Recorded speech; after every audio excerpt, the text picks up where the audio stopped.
विदर्भाच्या मातीतून थेट देशाच्या सर्वोच्च न्यायिक आसनावर ही गोष्ट आहे अमरावतीच्या भूषण गवई यांची।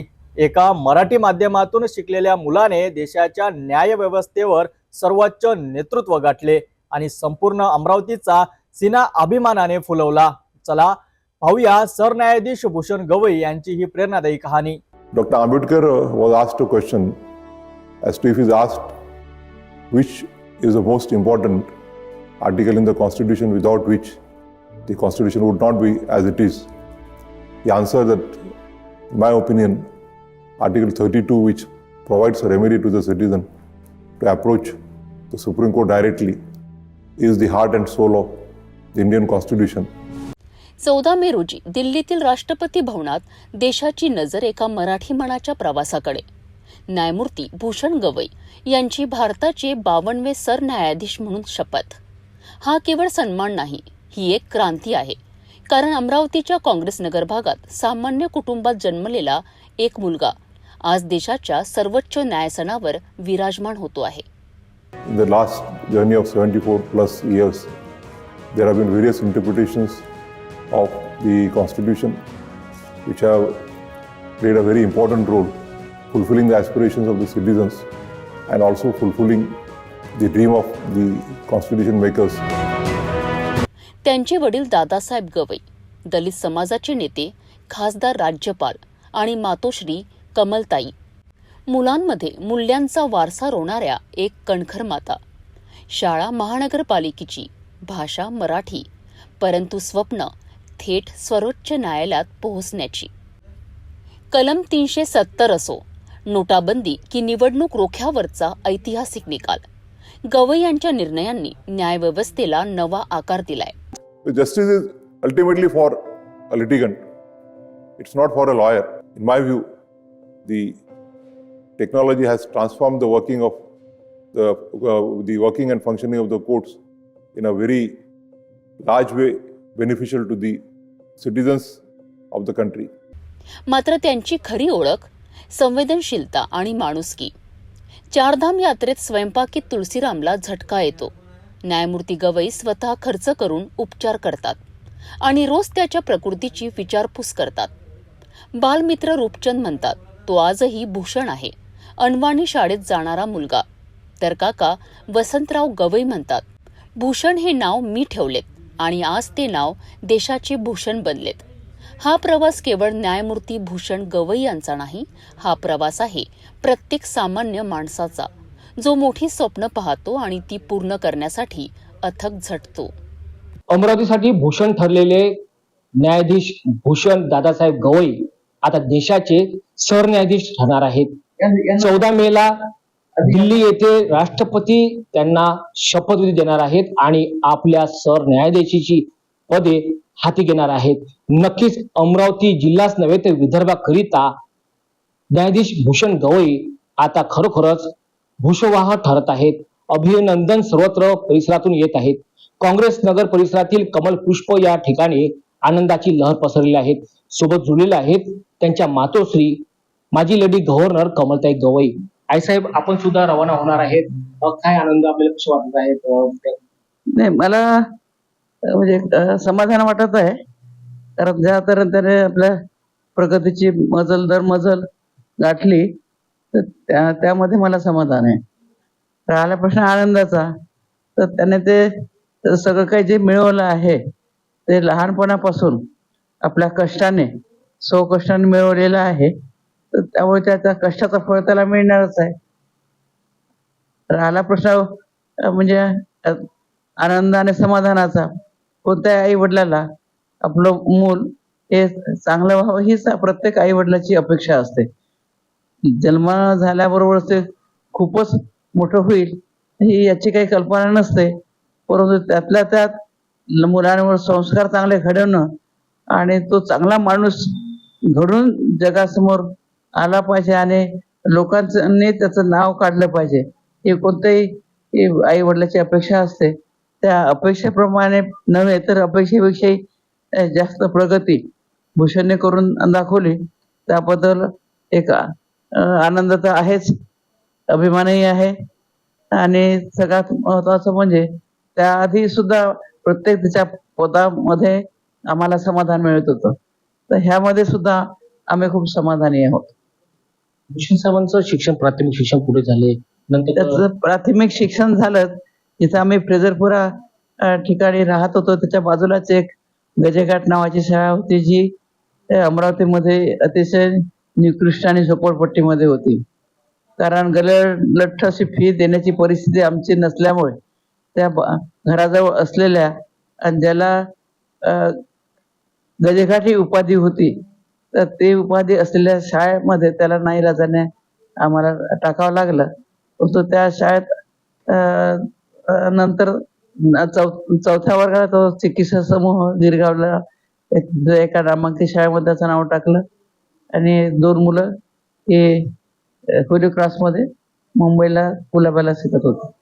त्यानंतर हा मराठी मीडियम मध्ये होता, पण तो मराठी मीडियम मध्ये असतानाही प्रत्येक विषयात त्याने चांगली चुणूक दाखवली आणि तेव्हाही त्याला चांगले मार्क्स मिळायचे. तर हे दोघं मराठी मीडियम मध्ये आणि तो इंग्लिश मीडियम मध्ये, हे 2 लहान मुलं इंग्लिश मीडियम मध्ये आणि तो मराठी मीडियम मध्ये असल्यामुळे, आणि नाही म्हटलं तर आपल्याला परक्याच्या भाषेविषयी अभिमान नाही आहे, आपल्या मातृभाषेविषयीचा अभिमान आहे. परंतु इंग्रजी ही आंतरराष्ट्रीय भाषा असल्यामुळे जर पुढे मागे मुलांना जर परदेशात शिक्षणासाठी जावं लागलं तर म्हणजे इंग्रजी भाषा असावी ह्या उद्देशाने त्याला 7वी पासून इंग्लिश मीडियम मध्ये टाकलं. फादर घ्यायला तयार नव्हते, परंतु त्यांना सांगितलं मी की तुम्ही तुमचा गोड अपेक्षा भंग होईल, आणि त्याला त्या शाळेत टाकल्यानंतर पहिल्या 3 माहीमध्ये तो 6वा नंबर आला त्याचा. त्यानंतर 6 माहीमध्ये 3रा आला आणि अॅन्युअलला पहिला नंबर आला, की जो त्याने मग शेवटपर्यंत सोडला नाही. त्यानंतर त्याने बीकॉम मुंबईलाच केलं. First year second year LLB मुंबईला केलं, LLB फायनल अमरावतीला केलं. पंजाबराव देशमुख लॉ कॉलेजमध्ये गोल्ड मेडलिस्ट ठरले त्या दिवशी, त्यावेळी सुद्धा लॉ कॉलेजमध्ये जेव्हा गोल्ड मेडलिस्ट म्हणून सुद्धा पास झाले. हो. एक प्रश्न आहे, तो आधीचा काळ संघर्षाचा होता. दादासाहेब आंदोलनामध्ये उतरायचे, अमरावती शहर आणि ग्रामीण भागामध्ये सुद्धा मुंबई जाऊन आंदोलन करायचे. गरिबीची परिस्थिती होती. दादासाहेब नेहमी आंदोलन आणि अनेक आपल्या बहुजनांचे प्रश्न घेऊन मुंबईला सुद्धा निघत होते. अशा वेळी मुलांवर लक्ष देण्याकरता आपली मुलाची भूमिका ठरली होती. तो काळ आठवला तर आपण काय सांगतो? नाही, मी लक्ष दिलं असं नाही, पण कोणी आईला किंवा वडिलांना हेच वाटतं की आपली मुलं ही चांगली निघाली पाहिजे आणि समाजात वावरताना आपली मान उंच झाली पाहिजे. आणि साहेबांनी असंच गमतीने एकदा मला म्हटलं होतं की मुलं जर बिघडली तर तुझी जबाबदारी. आणि मी शिक्षिकेची मुलं जर बिघडली तर मला मुलांच्या समोर आणि इतरांच्या समोर काय तोंड राहणार आहे. तर त्यामुळे आधी कटाक्षाने हीच भूमिका राहायची की मुलं समाजात गेल्यानंतर एक माणूस म्हणून चांगले निपजले पाहिजे, हीच एक माझी अपेक्षा होती. ते खूपच मोठे होतील किंवा काय काय करतील नाही, तर मुलं हे चांगले घडावे हीच एक अपेक्षा होती. त्या दृष्टिकोनातून मुलांना सांगावं लागत नाही, मुलं अनुकरण प्रिय असतात. तर आई वडिलांनी असं काही वागलं पाहिजे की मुलं त्यांचं अनुकरण करत असताना एक आदर्श नागरिक म्हणून समाजापुढे घडतील. असं आई वडिलांनी वागलं तर मुलं त्यांचं अनुकरण करतात आणि मुलं चांगले घडतात. आणि त्यातही 15 वर्षापर्यंत मुलांवर लक्ष देणं जरुरी आहे.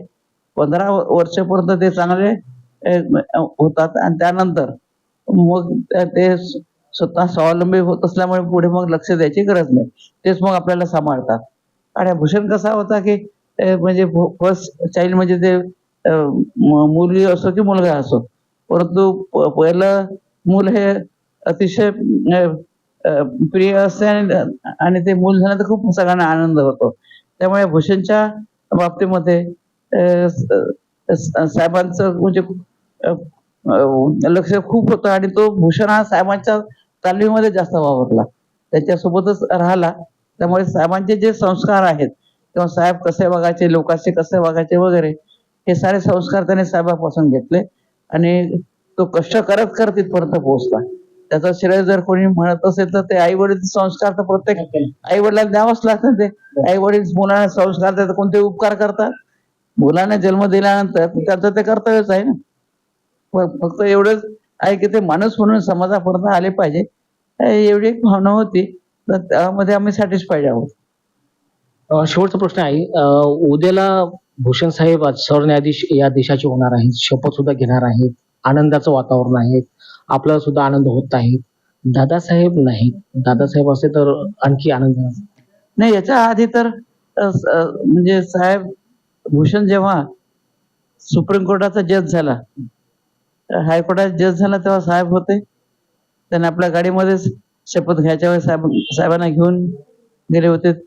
तेव्हाही हे पूर्ण ओथ सेरेमनी होईपर्यंत माझ्या डोळ्यातील अश्रू थांबत नव्हते, परंतु ते अश्रू होते आनंदाचे.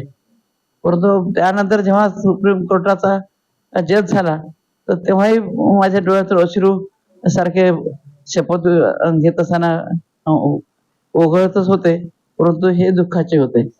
जर साहेब जर असं, त्यांना खूप आनंद झाला असता, कारण साहेबांचा त्याचा भूषणमध्ये पहिला मुलगा असल्यामुळे मुलांवर तर प्रेम असतेच, पण पहिल्या मुलाचं किंवा मुलीचं वैशिष्ट्य वेगळंच असते. आणि तो हा साहेबांच्या सोबत खूप राहिला. म्हणजे मी 2 मुलांना घेऊन जेव्हा इकडे आले, तेव्हा हा एमएलए गोष्टीमध्ये साहेबांच्या सोबतच होता. सत्याग्रह असो, मोर्चा असो, घरातील कोणता कार्यक्रम असो, हे सारे कामं जबाबदारीने पार पाडत होता. कारण जरी तो वयाने लहान होता, तरी त्याला मॅच्युरिटी खूप लवकर आली. त्यामुळे घरातल्या लहान मुलांना मदत करणं, कुटुंबातील लोकांना मदत करणं, कार्यकर्त्यांना मदत करणं, तर ह्या गोष्टी तो म्हणजे जबाबदारीने करत होता. म्हणजे मॅच्युरिटी आधीच आली आणि गरीब लोकांच्यासाठी जो काही मेहनत करायचा, त्यांना मदत करायचा, आर्थिकदृष्ट्याही मदत करायचा, तर त्याला हे जे पद मिळालं ते साहेबांचा आशीर्वाद, गोरगरिबांचा आशीर्वाद आणि त्याची स्वतःची एक खूप सारी मेहनत, तर ह्याच्यामुळे त्याला ते पद मिळालेलं आहे. उद्याला समारोह होणार आहे, शपथविधी होणार आहेत, समोर जन्मदाती आई सुद्धा तो क्षण, आनंदाचा क्षण बघणार आहेत. डोळ्यातून आनंदाचे अश्रू सुद्धा आणि दादासाहेबांचे आठवण सुद्धा होणार. नाही, आनंदाचे अश्रू मी कुठे दाबण्याचा प्रयत्न करणार, कारण की मागच्या वेळेस मी बोक्साबोक्षी रडली, तर मग सगळ्यांनी खूप मला बोलणे मिळाले. तर म्हणून मला अश्रू जरी आले तर मी कुठेतरी मन दाखवून जा. दूर जाऊन ते अश्रू पुसण्याचा प्रयत्न करणार. पण मी ठरवलं, उद्या म्हणजे कितीही हे झालं तर तो आवडला आतमध्ये घेण्याचा प्रयत्न करेन, कारण ते इतराला कोणाला आवडेलच असं नाही. मग मला मागच्या वेळेस खूप बोलणे खावं लागलं, कारण मी भर याच्यामध्येच खूप रडत होते. आणि जेव्हा जेव्हा साहेबांचा विषय येत होता, तेव्हा कुठे पण मी रडायचे. मग त्यामुळे मला बाकीचे सगळंच रागवायचे. म्हणजे ह्याचमुळे असं नाही की साहेबाचे प्रत्येकच गोष्टी आहेत त्यांची आठवण येण्यासारखी. आणि माझ्या जीवनात त्यांचा फारच मोठा वाटा होता. मुलं तरी लहानचे मोठे झाले, मग ते वेगवेगळ्या ठिकाणी गेले, आपापला स्वतःचा संसार होता.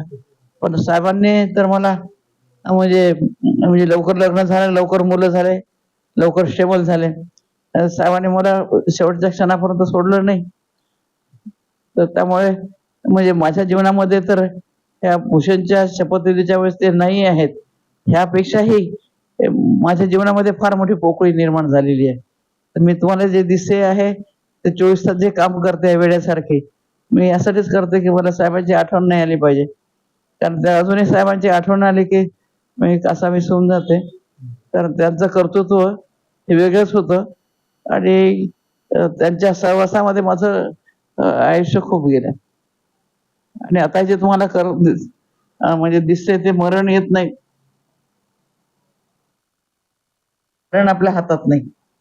आणि साहेबांच्या पुस्तकामध्ये सुद्धा साहेबांनी एका पुस्तकात लिहून ठेवलेलं आहे, म्हणजे इतकं दोघांचं एकमेकावर प्रेम आहे की मरण अटळ आहे. परंतु मरण जर यायचं असेल तर त्यामध्ये अंतर कमी असलं पाहिजे. हे पुस्तकात साहेबांच्या हरकरांच्या पुस्तकात आहे. त्यामध्ये साहेबांची जी रिॲक्शन आहे ती त्यांनी लिहिलेलं आहे. तर ते काय आपल्या हातात नाही आहे. मग हातात नाही आहे तर मरणाची वाट पाहून दुःखी राहून आपण दुःखी राहणं, इतरांची दुःखी करणं, तर भगवान बुद्धाच्या कर्मसिद्धांताप्रमाणे मानव जन्म हा असा आहे की तो चांगले कर्म करू शकतो. मग चांगले कर्म करूनच का मरू नये. तर त्यामुळे मी लोकांना वाटते की इतक्या 83 वर्षाची म्हातारी रात्रदिवस काम का करते, त्याचं कारण हेच आहे की मानवाचा जन्म हा शेवटचा आहे. कोणत्या जन्म कोणता आहे तो काही माहीत नाही, आणि चांगले कर्म जे आहे ते मानव प्राणीच करू शकतं. आणि म्हणून मी अक्षरशः सगळे लोकांना नवल वाटते, परंतु माझ्या रात्रदिवस काम करण्याचं राज हेच आहे की मानवाचा जन्म हा शेवटचा आहे, आणि भगवान बुद्धाच्या शिकवणीप्रमाणे जर तुम्हाला चांगले कर्म करायचे असेल तर मानव प्राणीच करू शकतो. म्हणून मी ठरवलं की माझ्या शेवटच्या अंतापर्यंत मग ते माझ्या कामाची रूपरेखा ही मानवतेची आहे, सेवेची आहे. आणि सेवा शब्दामध्ये जे जे शब्द येतात किंवा काम येते ते करण्यासाठी किंवा गरिबांना मदत करण्यासाठी मी कुठलीही तडजोड करत नाही, कुठलीही गुंजाईश ठेवत नाही. मग झोकून सगळ्यांना मदत करण्याचा प्रयत्न करते. तर ह्या भूषणच्या बाबतीमध्ये तोही तसा दानशूर खूप आहे, खूप सगळ्यांना मदत करतो, आणि त्यामुळेच त्याला सगळ्यांच्या आशीर्वादाने हे पद मिळालेलं आहे. आणि त्याच्यामध्ये त्याच्या कर्तृत्वाची जोड ही आहे, तेही एक कारण आहे. आणि त्याच्या हातून देशाची खूप मोठी सेवा हो, आणि भगवान बुद्धाने माणूस ह्या संज्ञेने जोर दिलं, आणि भगवान बाबासाहेबांनी सुद्धा संविधानामध्ये माणूस ह्या व्यक्तीवर म्हणजे संविधानाचा बेसच मुळे मनुष्य मॅन लोक त्याला परिभाषेमध्ये लोक म्हणतात, त्यावर संविधानाचा वीस लोकावर आहे. तर असं हे देशाला न्याय देईल, गरिबांना न्याय देईल, लोकांसाठी एक कल्याणप्रद असा एक सुप्रीम कोर्टात जज ही त्याची ख्याती होईल अशी भगवंतापदी प्रार्थना करते. आणि तुम्हा लोकांना सुद्धा आशीर्वाद देते, कारण की भूषणच्या कर्तृत्वामध्ये सर्वांचा सिंहाचा वाटा आहे. कोणाचं मित्र प्रेम असेल, कोणाचा आशीर्वाद असेल, कोणाचं व्हायब्रेशन मैत्रीपूर्ण व्हायब्रेशन असेल, ह्या सगळ्या गोष्टीचंही त्याच्या पाठीशी बळ असल्यामुळे आणि त्याच्या कर्तृत्वाने तो ह्या ठिकाणी पुढे आलेला आहे. ह्या आधी सुद्धा तो जे काही निकाल लागलेले आहेत, तर पत्रकारितेला सगळ्यांना माहित आहे, कारण पत्रकारितेने त्यावर फोकस केलेला आहे. त्याने जे जे काही चांगलं काम केलं ते निर्णय कोणते चांगले केले हे पत्रकारितेने सांगितलेलं आहेच, मी वेगळं सांगायची गरज नाही. आणि सुप्रीम कोर्टाचे जज व्हायच्या आधी त्याने जे कोर्टा म्हणजे केसेस हँडल केल्या, त्यामध्ये सर्वोच्च केसेस ज्यांनी हँडल केल्या त्या जजचं नाव म्हणजे भूषणचं नाव त्या ह्याच्यामध्ये आलेलं आहे. त्यामुळे तुम्हाला सगळ्यांना दिसतेच की त्याने आधी सुद्धा खूप चांगलं काम केलं, आणि आता सुद्धा त्याला जे काय संधी मिळाली त्या संधीचा तो सोलो करेल. आणि त्याने आतापर्यंत जे जे त्याला संधी मिळाली, मग ते कोणती असो, लहान असो मोठी असो, छोट रिपब्लिकन म्हणजे पार्टीचा तो जेव्हा अध्यक्ष होता त्यावेळेस त्याने खूप ते गाजवलं. या निघायचं तर अशा तऱ्हेने हे सुद्धा पद तो तेवढं गाजवेल अशी मला त्याकडे अपेक्षा नाही आहे. मला खात्री आहे की तो ते केल्याशिवाय राहणार नाही. आणि मुलांकडनं अपेक्षा काय करायची, कशा करता करायची मुलांनी? आपण मुलांना लहानाचं मोठं केलं म्हणून त्यांच्याकडनं अपेक्षा करायची ही आई मी नाही आहे. मी ही आई आहे की त्या मुलं हे कर्तृत्वान निघाले पाहिजे, आणि चार लोकांसमोर त्याचं नाव निघालं पाहिजे, तेव्हा त्या आईला समाधान वाटते. कारण की तुम्ही किती पैसे कमावले, किती काय केलं हे कोण विचारते तुम्हाला? पण सगळे कोणी विचारतात तुम्हाला किती मुलं आहेत ते काय करता.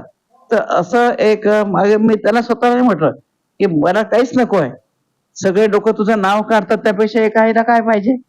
तर असं तो पुढे नाव काढेल असे मला खात्री आहे. न्यायाधीश भूषण गवई यांचे बालपणीचे मित्र रूपचंद खंडवलवाल आपल्याशी जुळलेले आहेत. काय सांगाल, बालपणीचे दिवस आणि आपण आता मित्र सरन्यायाधीश होत आहे. आज माझा मित्र देशाचा भारताचा सरन्यायाधीश होत आहे, त्यामुळे मला खूप आनंद होत आहे. लहानपणापासून आपण महानगरपालिकाच्या शाळेत, झोपडपट्टीच्या शाळेत आम्ही सोबत शिकलेले आहोत.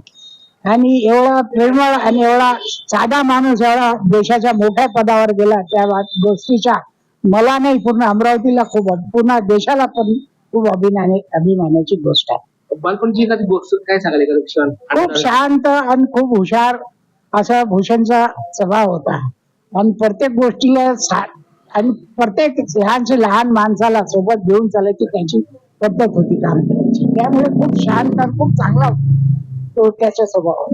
म्हटलं जातं कोणी उच्च पदावर गेलं तर आपल्या मित्राला विसरतात, रूपचंद खंडेलवाल हे आता बिल्डर्स आहेत, मात्र भूषण गवई हे सर्वोच्च न्यायालयाचे न्यायाधीश सरन्यायाधीश होत आहेत. या ठिकाणी काही म्हणजे त्यामुळे ते एवढ्या मोठ्या पदावर गेला तरी त्याचा स्वभाव जसा आहे तसाच आहे. आजही तो माझा तसाच मित्र आहे जो लहानपणा होता तसाच, बिलकुल तेवढाच प्रेमळ, तेवढाच चांगला आणि तेवढाच विश्वासपूस करणारा तो माझा मित्र आहे. त्याच्यात काही फरक पडला नाही. एक मराठी माध्यमातून शिकलेला मुलगा आज देशाच्या सरन्यायाधीश होतोय. ही प्रेरणा आहेत प्रत्येक सामान्य भारतीयांसाठी. भूषण गवई यांची ही वाटचाल दाखवते की कष्ट, मूल्य आणि ध्येय वेळे स्वप्न पूर्ण करतात. ही फक्त गरज असते ते जिद्दीची. सिटी न्यूज तुम्हाला सलाम करतं. न्यायमूर्ती भूषण गवई साहेब देशाला आणि अमरावतीला तुमचा अभिमान आहेत.